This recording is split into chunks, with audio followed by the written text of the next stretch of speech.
하늘의 문을 여소서. 이곳을 주목하소서. 주를 향한 노래가 꺼지지 않으니 하늘을 열고 보소서. 이곳에 임재하소서. 주님을 기다립니다. 기도의 향기가 하늘에 닿으니 주여 임재하여 주소서. 이곳에 오셔서 이곳에 앉으소서. 이곳에서 드리는 예배를 받으소서.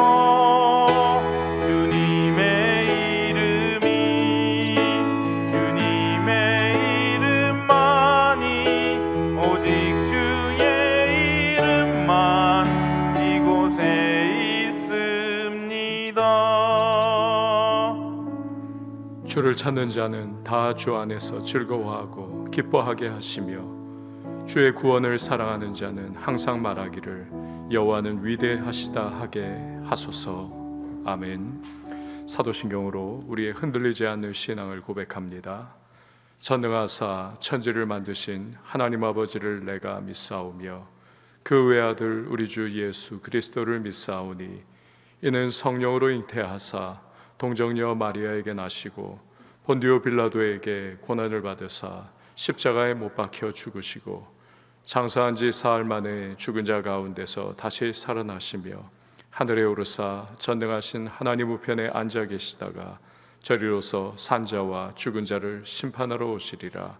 성령을 믿사오며 거룩한 공회와 성도가 서로 교통하는 것과 죄를 사하여 주시는 것과 몸이 다시 사는 것과 영원히 사는 것을 믿사옵나이다. 아멘. 찬송가 552장 찬양합니다.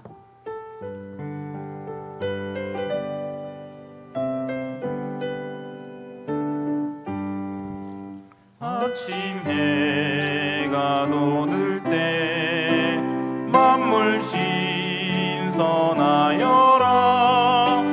나도 세상 지낼 때에 햇빛 되게 하소서. 주여 나를 도우사 세월호 송 안고서 어두운 세상 지낼 때 햇빛 되게 하소서. 새로운 광음을 보람 있게 보내고 주의 일을 행할 때 햇빛 되게 하소서. 주여 나를 도우사 세월호 송 안고서 어두운 세상 지낼 때 햇빛 되게 하소서. 한 번 가면 안 오는 빠른 광야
이 시간에 보실 하나님의 말씀은 베드로전서 3장 1절에서 12절 말씀, 베드로전서 3장 1절에서 12절 말씀 보도록 하겠습니다. 우리 한 절씩 교독하겠습니다.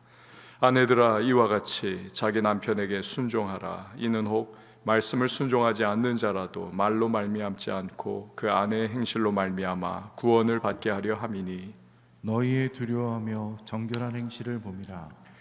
너희의 단장은 머리를 꾸미고 금을 차고 아름다운 옷을 입는 외모로 하지 말고 오직 마음에 숨은 사람을 온유하고 안정한 심령에 썩지 아니할 것으로 하라. 이는 하나님 앞에 값진 것이니라. 전에 하나님께 소망을 두었던 거룩한 부녀들도 이와 같이 자기 남편에게 순종함으로 자기를 단장하였나니, 사라가 아브라함을 주라 칭하여 순종한 것 같이 너희는 선을 행하고 아무 두려운 일에도 놀라지 아니하면 그의 딸이 된 것이니라. 남편들아, 이와 같이 지식을 따라 너희 아내와 동거하고 그를 더 연약한 그릇이요 또 생명의 은혜를 함께 이어받을 자로 알아 귀히 여기라. 이는 너희 기도가 막히지 아니하게 하려 함이라. 마지막으로 말하노니 너희가 다 마음을 같이하여 동정하며 형제를 사랑하며 불쌍히 여기며 겸손하며 악을 악으로 욕을 욕으로 갚지 말고 도리어 복을 빌라. 이를 위하여 너희가 부르심을 받았으니 이는 복을 이어받게 하려 하심이라. 그러므로 생명을 사랑하고 좋은 날 보기를 원하는 자는 혀를 금하여 악한 말을 그치며 그 입술로 거짓을 말하지 말고 악에서 떠나 선을 행하고 화평을 구하며 그것을 따르라. 주의 눈은 의인을 향하시고 그의 귀는 의인의 간구에 기울이시되 주의 얼굴은 악행하는 자들을 대하시느니라 하였느니라. 아멘. 기도하시겠습니다. 1000번째 서원헌금 또한 각자 가정에서 주님 앞에 예물 올려드립니다. 하나님, 오늘도 우리를 주님을 사모하는 마음을 주시고 또 기도의 심령을 부어주셔서 간구하고 그 얼굴 구하며 하루를 시작할 수 있도록 은혜를 베풀어 주심에 감사합니다. 우리 하나님 아버지의 오늘도 우리 향하신 은총과 또 베푸실 그 은혜를 오늘도 신뢰하며 믿음의 발걸음을 떼어나가 이 하루의 인생길을 걸어갈 때에 때를 따라 돕는 하나님의 은혜와 도우심이 우리의 앞길을 인도하시고 여호와 일의 능력으로 함께해 주실 줄 믿습니다. 약한 자를 강하게 하시고 무능한 자를 새 힘 주셔서 지혜와 명철로 채워주시며 오늘도 우리의 모든 삶의 현장과 자리자리에서 그 능력의 도우심 가운데 승리할 수 있도록 주께서 역사해 주실 줄 믿습니다. 특별히 우리 왕성의 성도님들 이 하루도 보호해 주시고 주님의 평강으로 함께해 주시고 아름다운 소식이 들려올 수 있는 복된 하루가 되게 하여 주시옵소서. 우리 태아로부터 시작하여 노년에 이르기까지 눈동자처럼 지켜 보호하시고 생명석의 속에 주께서 지켜주시며 오늘 이 하루 살아가는 모든 삶의 정황 속에서 예비하신 하나님의 여호와 일의 능력을 맛보며 감사로 하루를 마무리할 수 있는 복된 시간 살아갈 수 있도록 주여 함께하여 주시옵소서. 전능하신 주님께서 말씀 속에서 기도의 힘을 얻게 하시고 오늘을 살아가는 우리들 이 말씀을 통하여서 하나님 아버지의 선한 지혜와 인도하심 가운데 승리할 수 있도록 주여 도우시고 함께하여 주시옵소서. 각 가정에서 귀한 예물 주님 앞에 기도의 제목 담아 봉헌하오니 연락하시고 하늘의 신령한 은혜와 땅의 기름진 축복으로 응답의 역사로 함께하여 주시옵소서. 눈이 내리고 있습니다. 이 새벽에도 또 아침에도 출근하는 모든 성도님들의 안전을 지켜주시고 또한 우리의 모든 선교사님들을 보호하시며 이 나라 가운데 하나님의 평강이 늘 소식이 들려올 수 있도록 주여 은혜의 은혜를 더하여 주시옵소서. 새벽을 섬기는 반주자에게 강건하게 하시고 기도의 소망과 또 간구하는 속에 하나님의 예비하신 풍성한 은혜를 누릴 수 있는 복된 반주자가 될 수 있도록 함께하여 주시옵소서. 이유를 맡겨드리고 예수님의 이름으로 기도합니다. 아멘. 오늘 본문이 먼저 소천 광고를 드리도록 하겠습니다. 316목장 고정의 명예 권사님의 남편 되시던 고 이주형 은퇴 장로님께서 86세 일기로 수요일 그저께 소천을 하셨습니다. 장례는요 코로나로 인해서 가족장으로 진행하겠다고 그렇게 계속해서 저희 그렇게 이야기를 전해 오셨습니다. 가족장으로 진행을 합니다. 중앙대병원 장례식장이 장소고요. 우리 성도님들의 많은 위로와 기도를 부탁을 드립니다.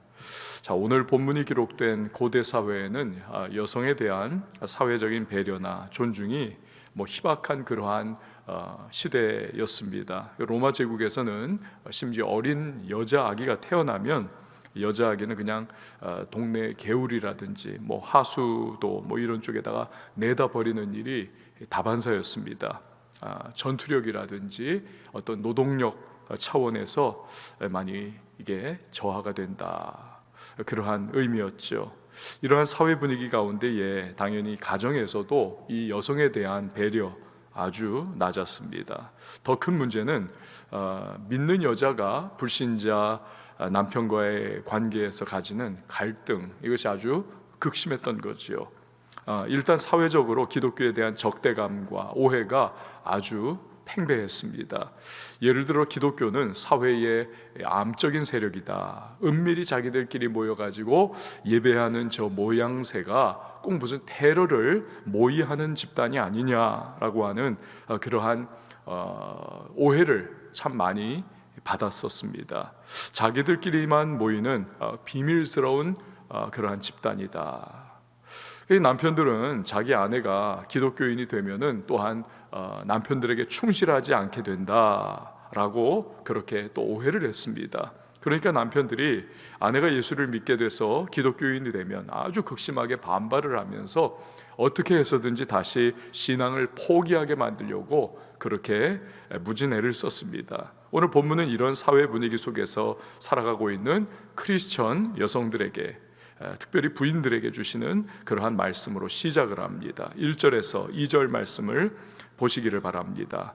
아내들아, 이와 같이 자기 남편에게 순종하라. 이는 혹 말씀을 순종하지 않는 자라도 말로 말미암지 않고 그 아내의 행실로 말미암아 구원을 받게 하려 함이니 너희의 두려워하며 정결한 행실을 봄이라. 아멘.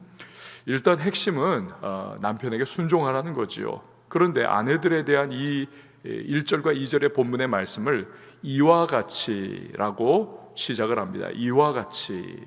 이 이와 같이는 앞에서 우리가 다룬 바 있는 2장 13절의 내용을 말씀합니다. 즉 인간의 모든 제도를 주를 위하여 순종하라라고 하는 말씀이죠. 그 말씀과 같이 아내들아 남편에게 순종하라라는 것입니다.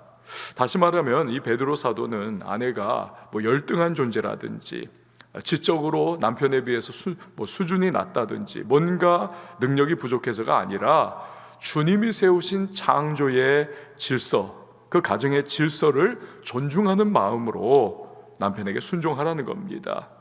여기서 순종도 어떤 주종 관계를 의미하는 것이 아닙니다. 이 협력 관계입니다. 협력 관계.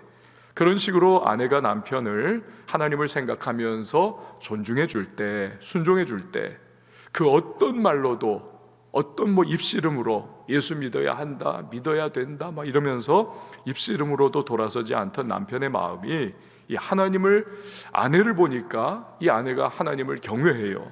그리고 세상 여자들과는 다른 아주 정숙하고 또 거룩하고 경건한 태도로 살아가면서 자기를 굉장히 이 세태의 여자들이 보이는 그러한 모습과는 달리 굉장히 존중해 주면서 심지어 순종에 따르면서 그렇게 잘 받들어주는 모습을 보니까 마음이 열리는 것입니다. 그러면서 그 남편이 주님에게로 돌아와서 구원받을 수 있는 그러한 기회가 생기는 것이지요. 로마 시대는 타락과 방종이 판을 치던 시대입니다. 영국의 역사가인 에드워드 기번이라고 하는 분이 평생을 로마의 역사를 그는 연구하는 데 보냈습니다. 그의 로마 제국 흥망사라고 하는 책은 엄청난 역작이죠. 근데 이분이 로마의 멸망을 그가 연구를 하면서 결론 내리기를 나라가 망조가 들면 나타나는 현상이 뭐냐 하면 음란이더라 라는 겁니다. 음란. 아주 중요한 지표라는 겁니다. 그처럼 로마는 음란히 판을 치던 말기 시대를 겪었습니다. 그러니까 여유로운 귀족 사회에서는 남편도 그렇고 아내도 그렇고 전부 다 정부를 두고 있는 것이 하나의 그냥 그 시대의 사조였습니다. 그러니 서로가 서로를 못 믿는 거죠. 그래서 로마 귀족 계급에서 유행했던 게 뭐냐면 기독교인 아내 또는 기독교인 며느리를 얻는 것, 이것이 아주 유행을 했었습니다. 기독교는 싫어요. 그러나 기독교인 아내는 굉장히 정결하고 단정한 삶을 산다라고 하는 그러한 평가가 로마 제국 내에 퍼져 있었기 때문입니다. 베드로가 본문에서 권면한 이 말씀을 믿는 여자들이 잘 따르고 순종한 결과 많은 믿는 여자들이 로마 귀족이나 고관들 집에 시집을 들어가게 됩니다. 결국 많은 고위층과 귀족 계급들이 예수님께로 돌아오는 그러한 귀한 역사가 나타나죠. 나중에 AD 313년에 콘스탄티누스 황제가 기독교를 공인하지 않습니까? 그의 어머니가 믿는 여자였습니다. 콘스탄티누스가 그 믿는 어머니로부터 기독교를 받아들이게 됐다, 그러한 말이 있죠. 놀라운 일입니다. 영국도 마찬가지 아닙니까? 영국의 조상들은 원래 해적지라는 바이킹들이었습니다. 아주 무식하고 폭력적인 사람들, 해적질로 먹고 살던 사람들이죠. 이들이 여자들을 납치를 한 겁니다. 강제 결혼을 많이 했습니다. 그렇게 잡혀가지고 결혼 생활하면서 애를 낳고 사니까 얼마나 인생이 처참하고 불행하게 느끼겠습니까? 그러나 이 여자들은 자포자기하면서 신세 타령하지를 않았습니다. 대신에 자녀들을 믿음으로, 하나님께서 나에게 이 자녀들을 맡기신 거야, 최선으로 말씀을 다해 키웠습니다. 그렇게 해서 이 자녀들이 나중에 성인이 되면서 그 지도자의 위치에 섰을 때 완전히 기독교 정신으로 무장이 되는 거지요. 그래서 그들이 세운 영국이 신사의 나라가 되지 않습니까? 놀라운 일이 일어나는 거지요. 오늘날도 교회 안에는 믿지 않는 남편 때문에 고통받는 우리 여자 성도님들이 많이 계십니다. 하나님의 은혜로 자기는 구원을 받았어요. 남편이 교회를 안 나옵니다. 죽어도 안 나온다 그럽니다. 자식들도 그런 아버지 보면서 자라서 교회를 안 나갑니다. 이런 여자분들의 소원이 있습니다. 우리의 소원은 통일이 아니라 그분들의 소원은 남편하고 같이 교회에 앉아가지고 자녀들도 다 데리고 함께 교회에 앉아가지고 온 가족이 예배 드려보는 것이 소원입니다. 그런데 간혹 예수 믿는 부인들 중에서, 간혹이에요, 간혹, 거의 그렇진 않지만 마귀 새끼로 남편을 그렇게 생각하는 분들이 없지 않아 있습니다. 마귀 새끼, 워낙 그냥 남편이 못되게 굴어가지고 그렇게 생각하는 것이긴 하겠지만 본문에서 성경은 그렇게 하지 말라, 남편을 구원하고자 하는 마음 때문에 남편에게 순종하라. 제 아무리 많은 좋은 말을 하고 교회 가자 그렇게 해도 안 가던 남편인데, 아내가 1절 말씀에 나오듯이 말로 말미암지 않고 그 아내의 행실로 말미암아, 즉 입씨름하는 것이 아니라 진짜 예수로서 정말 내가 변화된 그 모습을 보이면서 남편을 참 지극정성으로 대해주고 순종해주는 그런 모습, 세상 세태와는 다른, 세상 불신 여자들과는 다른 정결하고 거룩한 삶의 모습으로 그렇게 살아가면서 남편 구원을 위해서 그렇게 못되게 굴지만 기도해주면서 정말 밥도 잘 차려주고 정성껏 대해줄 때 남편이 생각하기를, 참 우리 아내는 다른 여자들하고는 진짜 좀 다르네, 생각이 서서히 변화되고 마음이 열려서 주님 앞에 나오는 길이 열릴 수 있다는 거지요.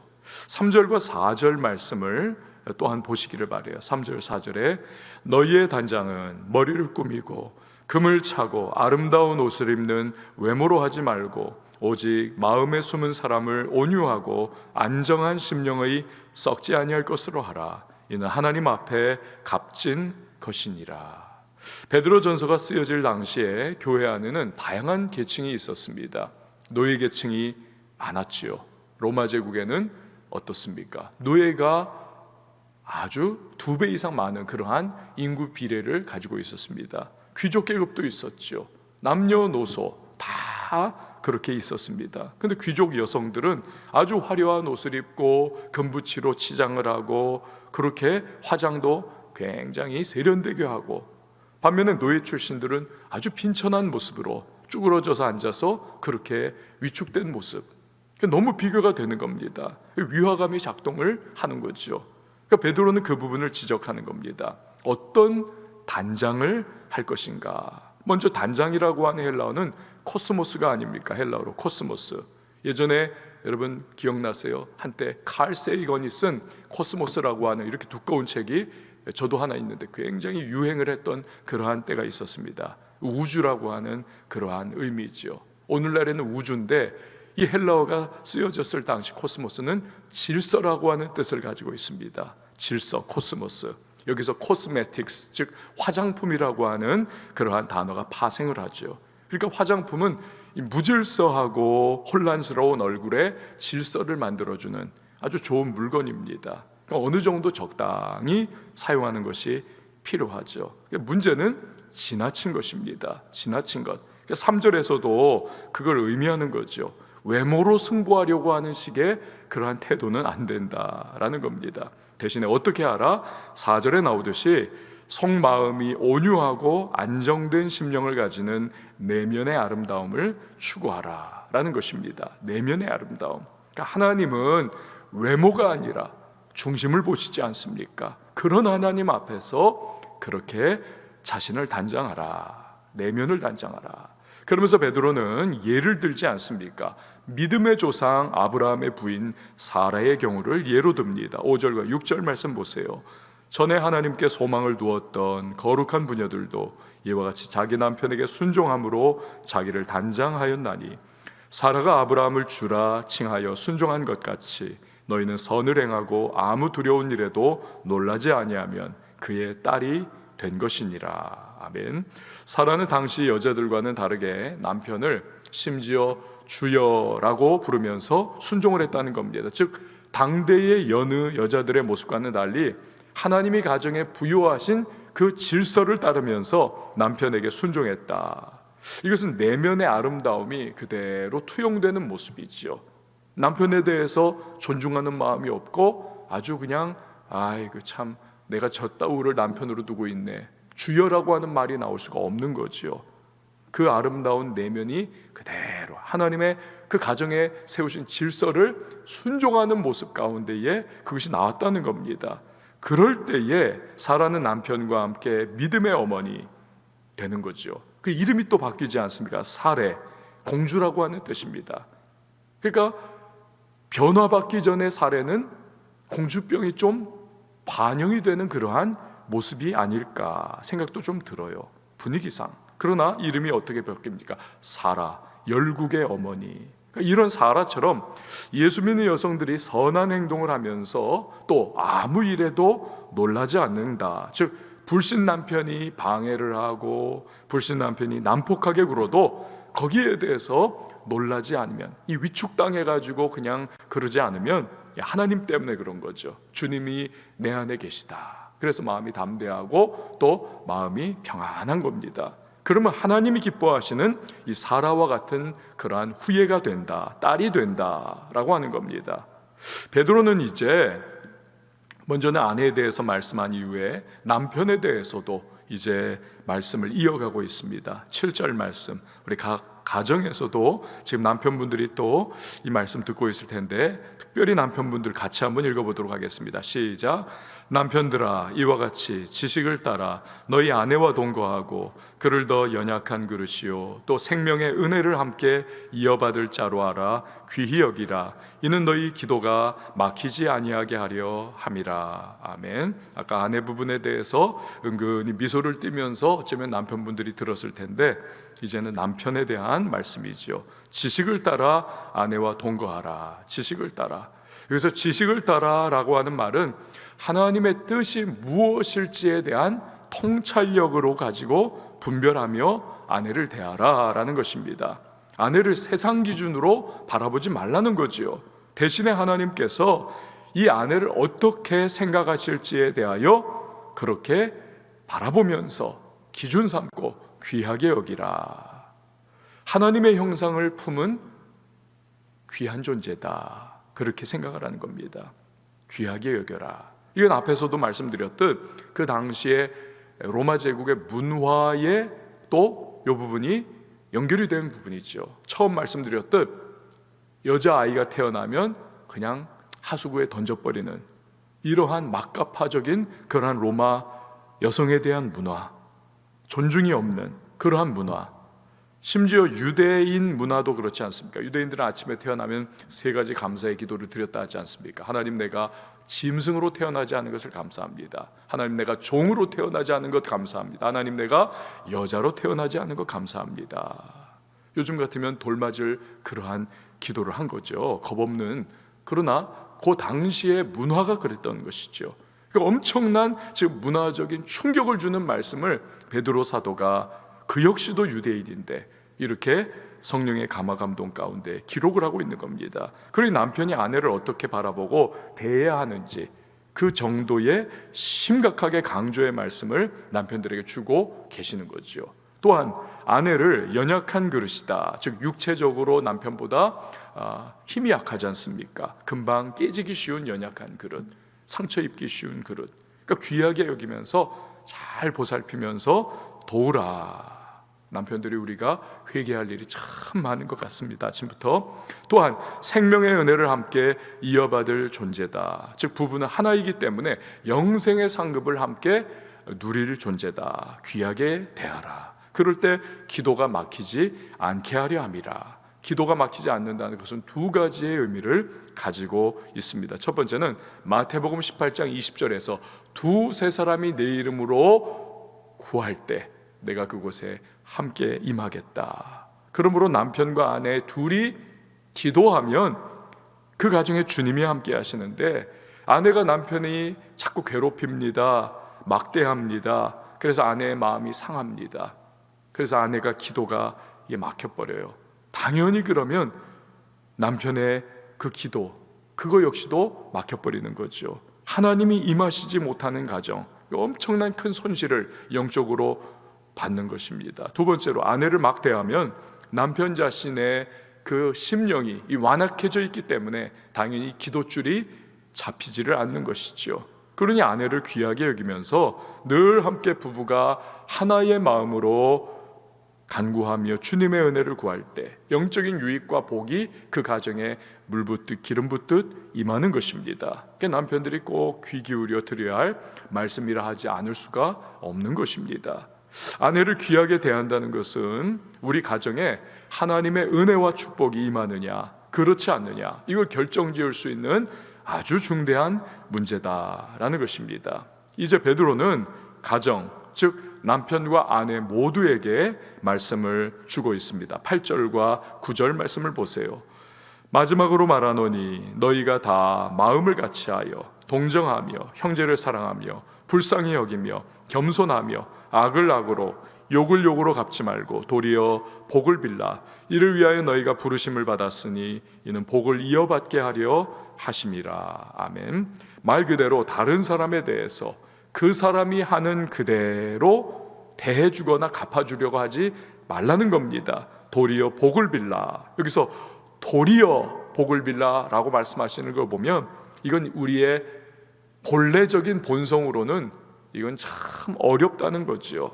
자연스럽게 나오는 것이 아니라는 겁니다. 오직 그것은 내 안에 그리스도의 마음이 있을 때에 가능하다는 거죠. 예수님은 온갖 모욕을 받고 침뱉음 당하고 채찍질 받고 수욕을 당하셨지만 그들을 위하여 기도해 주지 않으셨습니까? 십자가 져 주셨습니다. 성경은 9절에서 이를 위하여 너희가 부르심을 받았다, 즉 예수님이 원수되었던 우리에게 그렇게 해주셨기에 우리가 구원의 은혜를 누리듯이 너희도 남에게 그렇게 해주라 하시는 겁니다. 그럴 때 복을 이어받게 된다라고 하시죠. 즉 원수에게 복을 빌었는데 원수가 그 복을 받을 모양이 아니면 그 빈 복이 나에게로 돌아오는 것입니다. 이것이 크리스천이 살아가는 방식이요 복받는 비결인 것이죠. 10절에서 11절 말씀을 보시기를 바랍니다. 그러므로 생명을 사랑하고 좋은 날 보기를 원하는 자는 혀를 금하여 악한 말을 그치며 그 입술로 거짓을 말하지 말고 악에서 떠나 선을 행하고 화평을 구하며 그것을 따르라. 생명을 사랑하고 좋은 날 보기를 원한다 라고 하는 뜻은 다가올 영광스러운 종말의 때를 기다리는 성도를 의미하는 겁니다. 그러니까 성도의 삶은 나머지 구절들에서 지금 말씀하고 있듯이 세상과는 다른 삶의 자세를 가지고 살아가야 한다. 그럴 때 어떤 은혜가 있느냐? 12절이죠. 주의 눈은 의인을 향하시고 그의 귀는 의인의 간구에 기울이시되 주의 얼굴은 악행하는 자들을 대하시느니라 하셨느니라.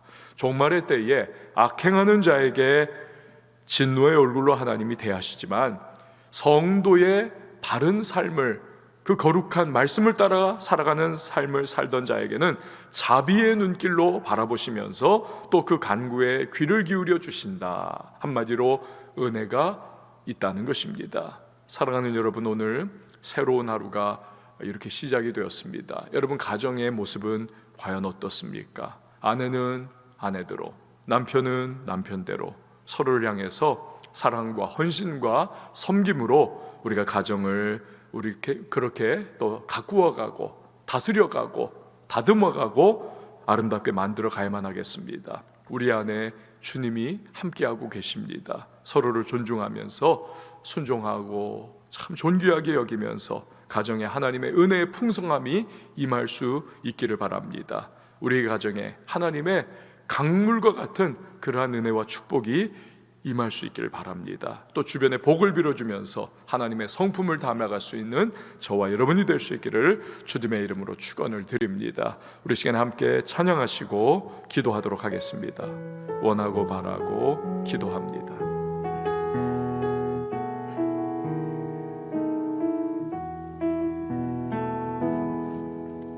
이 세상을 살아가는 동안에